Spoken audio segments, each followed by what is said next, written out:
Losing bothers everyone, especially when victory is basically right there, just a step away. It almost feels like you can reach out and grab it, especially when you have the chance to deal your opponent a deadly blow. Losing a battle is sometimes a real drama, and if it is in sports, which is basically the modern version of old chivalrous duels, imagine losing a battle or a war, then yes, it can truly be a drama. And it's understandable because on a humid and tragic summer day, a Japanese vice admiral loses not only a battle, but even his honor. Honor, as we know, means everything to warriors in the East, and that vice admiral is carried away from the battlefield. After the most bitter and unexpected of defeats, a defeat that came at the last moment when in reality the most overwhelming of victories seemed already within reach. Instead, history is written mostly by variables, by things that aren't calculated, by sudden changes, by simple miscalculations, or maybe in the fact that the opponents can count on some weapons.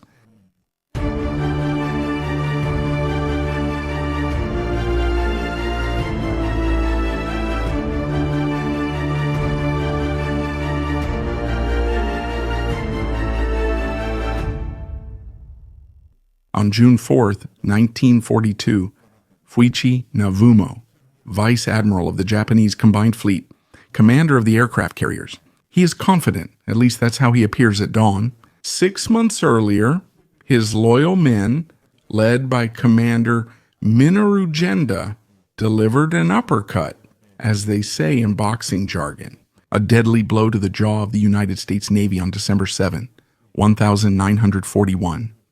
We've already talked about this in a mini-series that you can find on this channel. The United States Pacific Fleet basically loses its strength as a result of the attack on Pearl Harbor. A surprise attack that wipes out a good part of the battleships. The aircraft carriers are spared because they are elsewhere on a mission. Japan makes its choice, enters the war with that treacherous act, a bold surprise attack, and enters the war siding with the Axis powers. Within a few terrible weeks, the Japanese become the absolute masters of the Pacific scene. From that massacre in Hawaii, only 3 battleships were saved, which were patched up as best as possible and transferred together to the West Coast. Because right after that, alarms spread all over the Pacific. The Americans are afraid that the Japanese might even attempt an amphibious landing on the coasts of Oregon or California. In that case, the Americans couldn't be stopped at least until the Rocky Mountains. And it's not just the Americans who are in distress. The Royal Navy, which has officially become an ally of the United States this time, suffers another heavy blow a few days later. Berlau, when the modern battleship Prince of Wales and the old battle cruiser Repulse are reinforced by bombers from the Rising Sun. And the Dutch didn't make it either. The Dutch, who have their largest and most important colony in the archipelago that today makes up the state of Indonesia. A colony rich in raw materials, oil, rubber, and latex. A tempting prize for the Japanese, who launched their assault between January and February of 42, annihilate the mixed task force made up of Americans, British, and of course Dutch, kill the brave admiral, and seize control. Japan seems invincible and unstoppable, having taken nearly everything. It even manages to make Australia tremble, because if the Japanese were to get their hands on all of Papua New Guinea and the island of Guadalcanal, then even Australia could risk an invasion. The Allies are almost desperate. They have no material resources. They have to wait for new ships to arrive, to replace those that have sunk or those that are in dry docks being repaired. The Allies are so desperate that they even make a request to Chile to lease, or even buy, the old warship Almirante La Torre, a battleship built by the British many years earlier, which had already fought during the Great War under the name His Majesty's Ship Canada. The Chileans appreciate the Americans' requests, but they prefer power, the power that seems unstoppable, invincible, the Japanese power. It has some weaknesses, even if they are quite well hidden, and one of these is the limited fuel supplies. Japanese imperial strategists know this well, as Japan has entered the war. Also because, as we were saying, the United States, in response to the invasion of mainland China and the ongoing massacres in that area, the United States has decided to impose an embargo both on oil and on its derivative products. That embargo is like a chokehold for Japan. It's as if the Japanese had their drinking water taken away. They can use their reserves, but eventually they'll run out, forcing Japan to die slowly. For this reason, Japan went to war to take the resources it needed. The second weakness is a lower industrial power. It's clear the Japanese cannot rely on the resources, the enormous organizational and productive machine of the United States. The Japanese know very well that if they lose a ship, they won't be able to replace it in a few months or even a year. They'll have to say goodbye to it for at least 3 years. The time required to build a new or improved one depends on having enough resources. In short, Japan is ready for war. They have trained for war and have men experienced in war, but not for a long war. Admiral Isoku Yamamoto knows this very well. He can't win a long war. He can only seize as many resources as possible. To gain a position of strength and then try to negotiate peace with the Allies, precisely by using this position of strength, a prolonged conflict would only lead to the destruction of Japan itself. Not only were mistakes made at Pearl Harbor, serious mistakes, and it was all because of Chuichi Nagumo's decisions. Neither the shipyards nor the dry docks were attacked, and even less so were either of them destroyed. The Americans would have taken between 18 and 24 months to restore them to full efficiency. The base, on the other hand, for the harbor quickly returns to operation as a base for new raids, for patrols, and also for supplies and repairs. That's enough to pose a threat to the rising sun, which, by the beginning of the summer of 42, now desires it. The American possessions, since they have already taken Guam, which is the most advanced outpost, are now taking the Philippines. It's an independent state, even though it's under the United States protective umbrella. Halfway, literally, there is a small archipelago called Midway. That's right, Midway, halfway, and in the middle of the Pacific. It's an advanced base with airstrips and a small garrison of Marines. Midway. It can be both a base to launch offensives, so a springboard, as well as a logistical base to consolidate one's power in the Pacific. But it can also represent a way to flush out. I'm Alberto from Oddity Islands, and I share stories about islands worldwide. There were many internal discussions and controversies about which direction to take, since this choice would obviously have enormous implications for the future of the war. For a while, it seemed that the faction in favor of an advance toward Australia was gaining strength compared to the other options. Although the most fervent supporter of the definitive neutralization of the Americans was Admiral Yamamoto himself. Then, something unexpected happened. A victory, although symbolic for the Americans, that nevertheless, despite themselves, ended up removing any reservations the Japanese had. Regarding what to do, I'm talking about the famous air raid conceived and carried out by Lieutenant Colonel Jimmy Doolittle. He took off with 16 B-25 Mitchells from the deck of the United States ship Ornette and flew westward. He flew over Japanese territory, bombing military targets in Tokyo, Yokohama, Kobe, Osaka, and Nagoya. This is a really unique and interesting story, but we'll tell you about it another time. Naturally, this event had a positive effect on American morale, but on the other hand, it pushed the Japanese leadership to take action. The danger posed by the Americans in the Pacific now took on a new, undeniable priority. Yamamoto was tasked with handling it, launching one of the Imperial Navy's largest naval operations to date. And here we come to the importance of the small Midway Islands on the chessboard of clashes in the Pacific, but at the edge, where they are, and they are here. In practice, they are the westernmost extension of the long chain that makes up the Hawaiian archipelago, where at the opposite end we find the island of Hawaii itself. The Hawaiian group is much longer than you might think. If you travel from Honolulu to Tokyo, you'll have covered a third of the distance by the time you reach Midway. Discovered in 1859 by the crew of the ship Gambia, they became American territory in 1867 when they were visited for the first time by Westerners, namely the crew of the United States ship. The Kawan are about halfway between America and Asia, located just over 4,000 kilometers from Tokyo and a little over 5,000 kilometers from San Francisco. The Midway Islands are small and, aside from their wartime strategic value in 1941, are not especially notable. Before the war, the island's potential military value went largely unrealized until just before the conflict began. In fact, although some reclamation work was done, a lighthouse was built and a permanent garrison was stationed on the islands. However, this was still very small and only 20 men remained stationed there to guard it. At least until 1935, when Pan Am chose to set up a stopover here for its transoceanic seaplanes. From then on, more and more, as the American military leaders gradually, albeit belatedly, realized the importance of Midway as the western sentinels of Hawaii. The reclamation work, the improvements, the commitment. They built aircraft hangars, an artificial harbor, underground fuel depots were excavated, and Eastern Island was leveled to build a permanent airfield on it.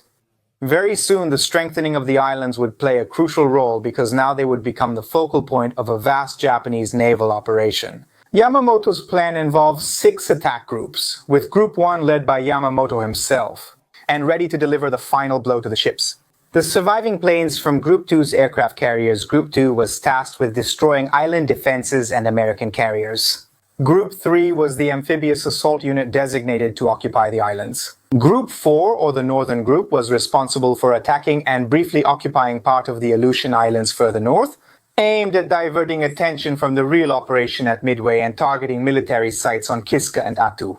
Group 5, this is a group to neutralize any potential naval support from Hawaii. And finally, Group 6. The rear group was tasked with preventing any attempt at encirclement from the west and destroying any enemy target that ventured too far west of the battle.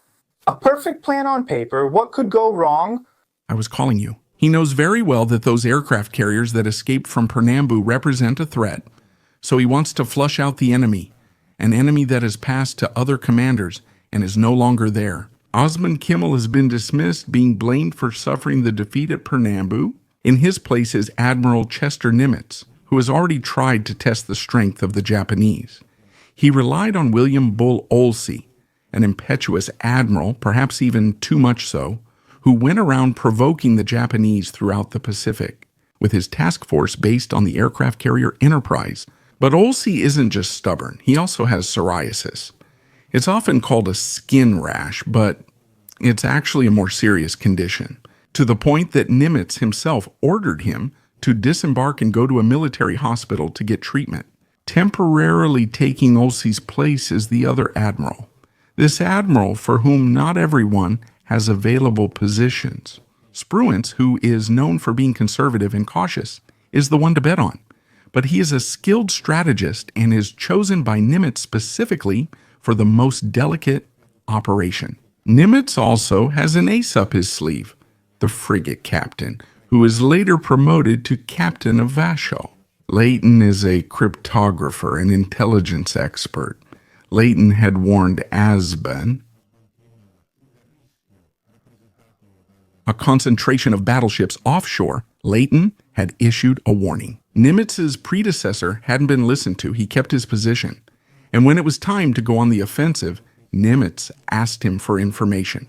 Because Nimitz very intelligently understood that the only way to prevent the moves of a much more powerful, much larger enemy is to look for their weak points, to look for any detail that could make the difference.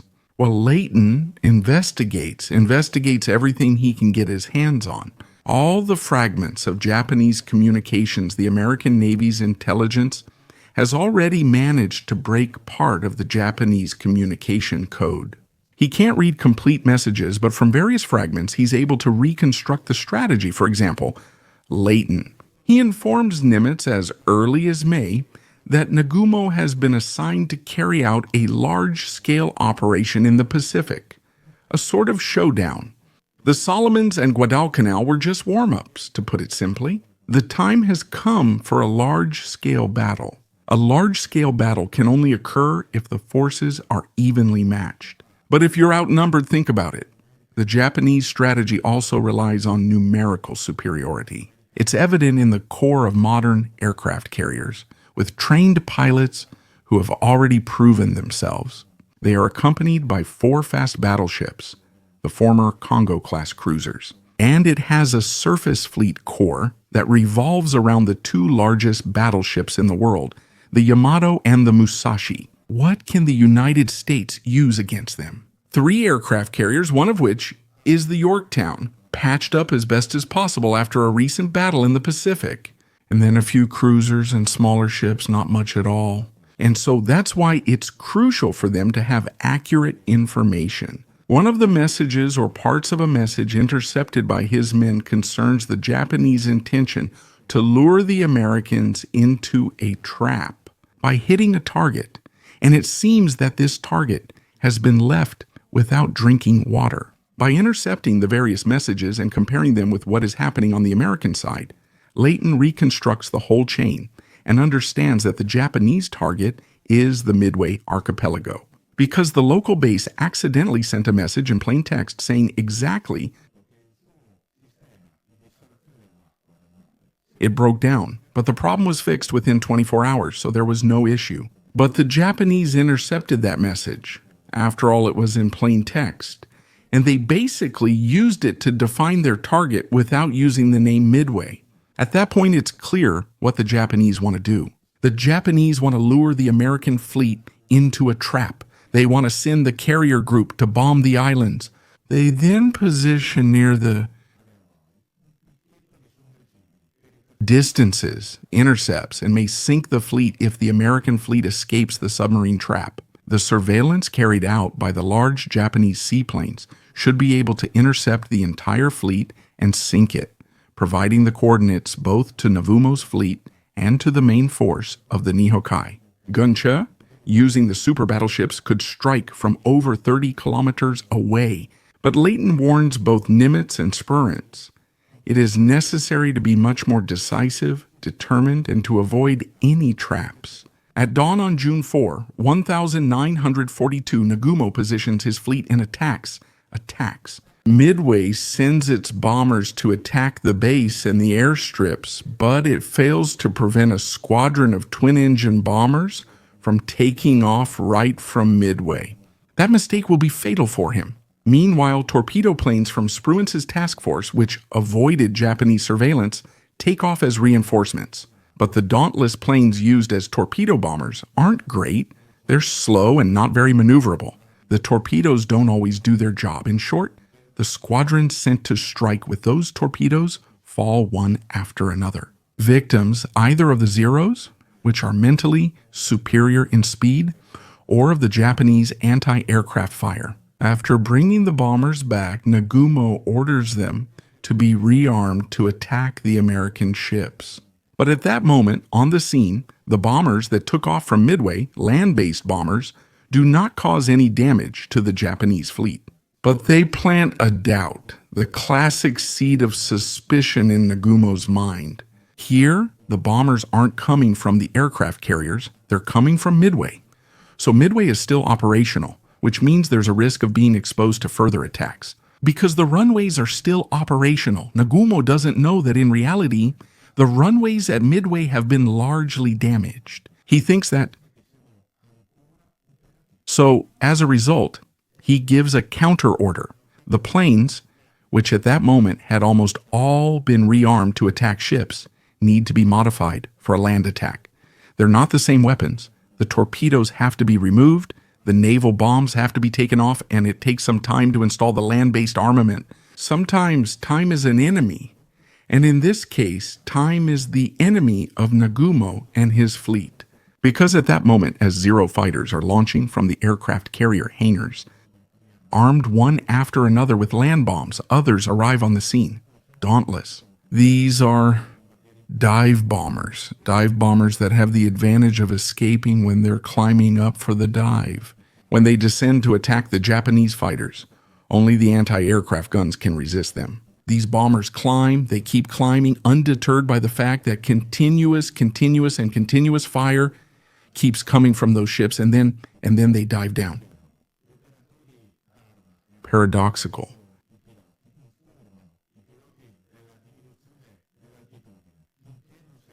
Incentive, orders, within reach a bro, often welcomed.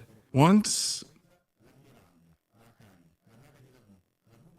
they will uncover or dismantle the symptomatic bronzes. They want a fight.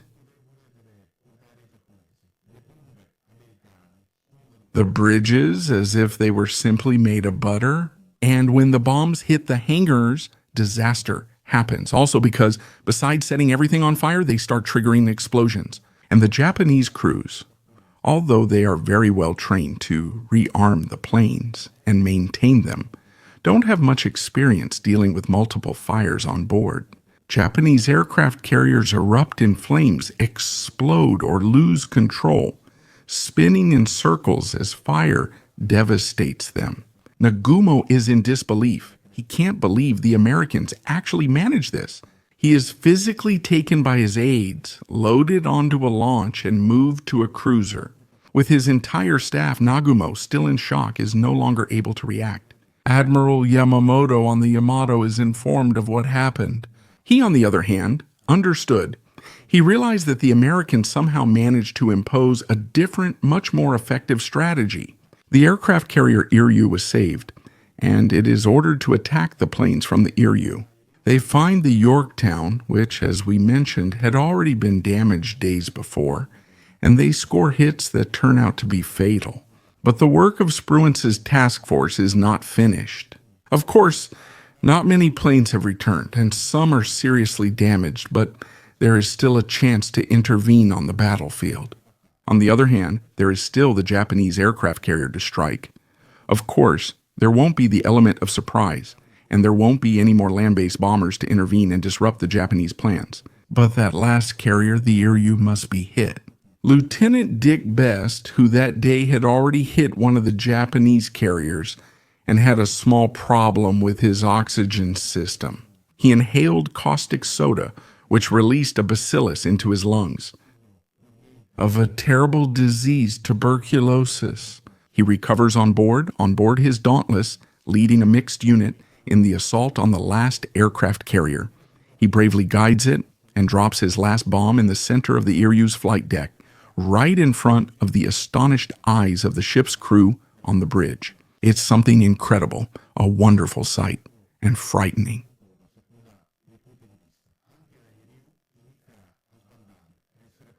Fires becoming uncontrollable.